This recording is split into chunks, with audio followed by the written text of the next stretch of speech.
team there.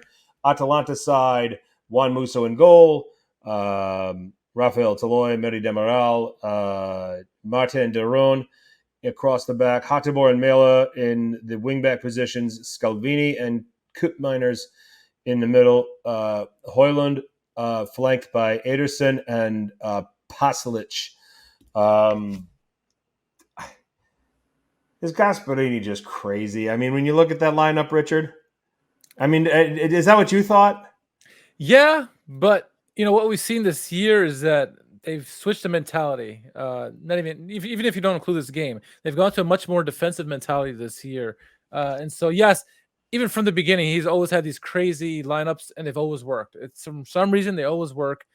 When I saw the two lineups for this game come out, I thought, oh, Roma should have that easily because I'm confused with these lineup choices by Gasperini, but they seem to work for the most part.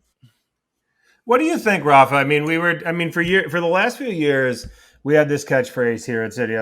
We said Atalanta doing Atalanta things. That started here when they had Papu Gomez and Ilicic, and then they had all of this wonderful attacking play, and they just went out and buried everybody in their path and winning 4-5-0. And now all of a sudden, is Atalanta doing Atalanta things mean, okay, you get the ball. We're gonna sit back and defend, and we're gonna get the one that we need. I mean, it seems it's a complete, to me. I want to get your thoughts on what you see when you watch Atalanta play, because it's like 180-degree shift from what we've been used to for the last few years.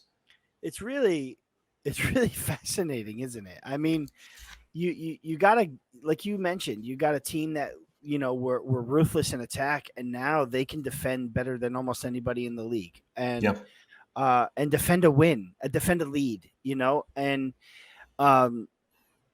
gosh, you got to give credit to that guy, don't you, Gasperini, man? You just do. As much as I don't like him as a person, you really have to give him some real credit.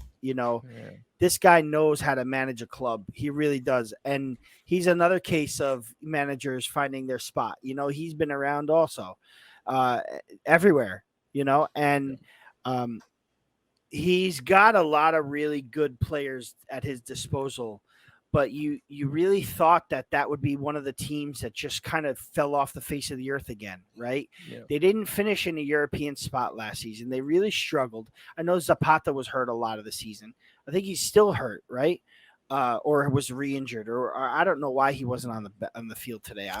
As far as I could tell, he might be injured, but I could be wrong, but just, looking at a lineup like that, not seeing players like Zapata, Ilicic, Malinovsky, on the starting 11. And you're like, wow, this team's going to play Roma. But, hey, they've been doing it all season so far. And now they played Roma. And here you go, 1-0. And the goal coming from a incredibly unlikely source. And the ability to protect that lead. It's just a new thing we've seen from this team that we haven't seen much before. I don't know how much of that has to do with no Europe as well. But, I mean, you look at players they brought in like Lookman and, this other guy, that Hojland, that I can't even pronounce his name. I think it's Hoyland. Hoyland. Yeah, Hoyland. And, Juan Musso coming in too and being a little shaky. I think last season was a little shaky, right? Yeah. But now it just looks like these guys really have it under control. Darun is playing great again. Koopmeiners, my goodness, Koopmeiners is having a fantastic start to the season. Yeah. And yeah, just a lot of really good quality everywhere. I think Demiral is a great player.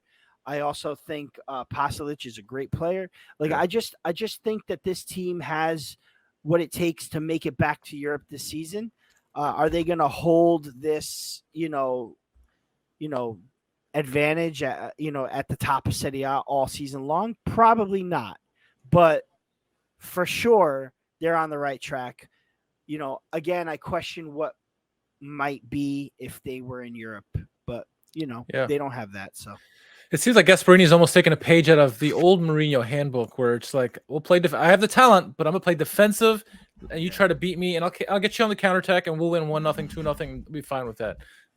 It's really interesting, and it's not. I mean, it's almost out of the blue. We saw glimpses of this when they had that deep Champions League run a couple years ago, where they lost to PSG. Similar in Champions League they did, but I agree with you. Like, would they have the same form if they were in Europe? And then two, you would expect this kind of form if you were in Europe, because you want to play a little bit defensive. You don't want to tire your guys out, but there is no Europe right now. So I don't know. It's working for them. Gasperini is a genius if it works out for him. But yeah, it's certainly odd. The lineup choices and then the complete 180 and what we're used to with the Atalanta doing Atalanta things. So yeah, it's fascinating to me because we've seen teams that didn't have Europe to deal with and qualify, and they go out and they played a little more freely. Fiorentina is the example from last year. You know, they played a more attacking brand and qualified for Europe that way. But at the same time, Italiano was also willing to be flexible tactically when he had to be in certain games. If he had to defend more, he was willing to bite the bullet and do that. He wasn't.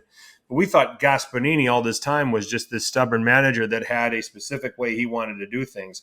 And with no Europe, you would have thought, okay, they're just going to come out and just pile it on everybody they play. And they just haven't done that. And they have been a much better team defensively. Musso looks a lot better in the goal. You know, they get the goal through Giorgio Scalvini, and let's just add him to the pile of guys that Atalanta dig up and nobody else thinks anything of them, but then they just excel when they play for Ledea. And then, you know, assisted by another guy that, you know, I would not have spared a thought for Rasmus Højlund if he wasn't playing for Atalanta.